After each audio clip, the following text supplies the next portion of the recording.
Greetings. Today's discussion will focus on professional counseling skills. Professional counseling is an art.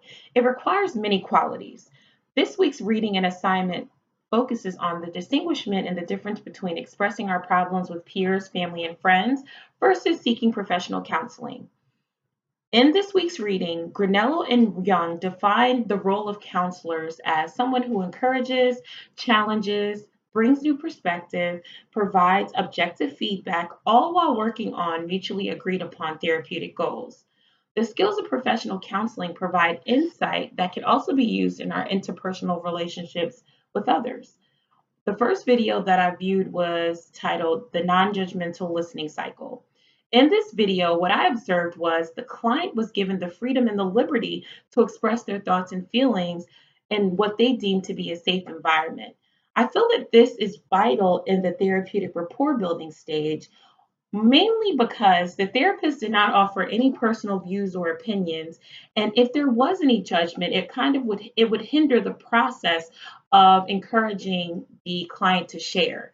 The client is encouraged to listen, and they also paraphrase the patient's concerns just to make sure that there's an understanding of how the client feels. And it's also important for the therapist to remain neutral. The second video that was viewed focused on the invitational skills.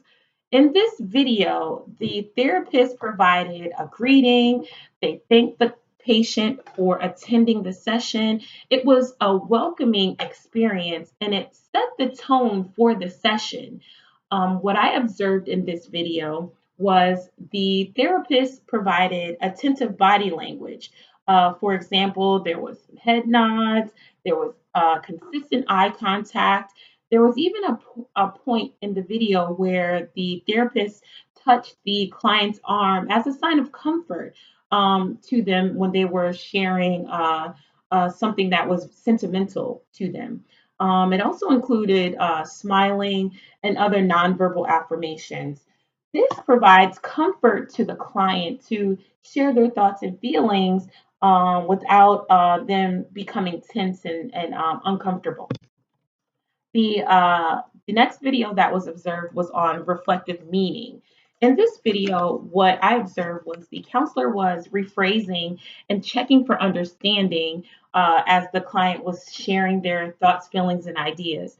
At this stage, it allows the clinician to explore the feelings of the patient, as well as provide attentive silence where neither party is sharing, and it allows the client to fill in the gaps with sharing whatever they feel comfortable at that time. And the therapist is still listening and displaying listening cues.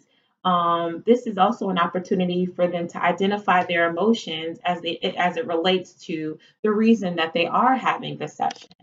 The last video that was observed focused on reflective meaning.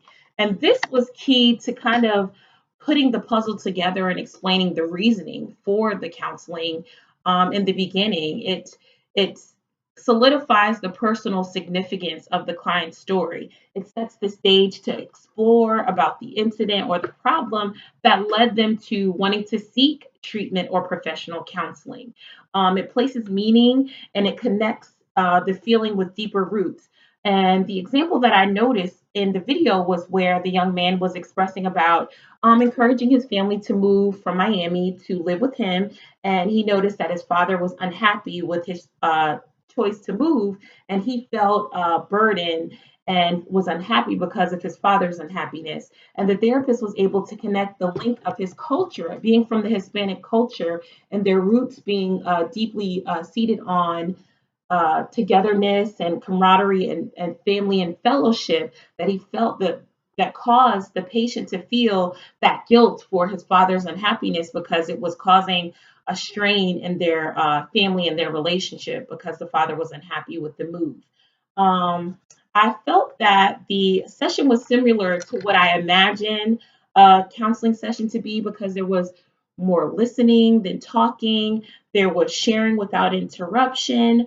It seemed to be a lot of teamwork where the counselor would talk and the client would listen, or the client would talk and the counselor would listen. There was conversation fillers by paraphrasing, and there was a lot of asking of questions for a better understanding. And that's mainly an important goal in counseling, is to understand the perspective of the client so that you know what type of techniques and tools to assist them with in order to effectively help them.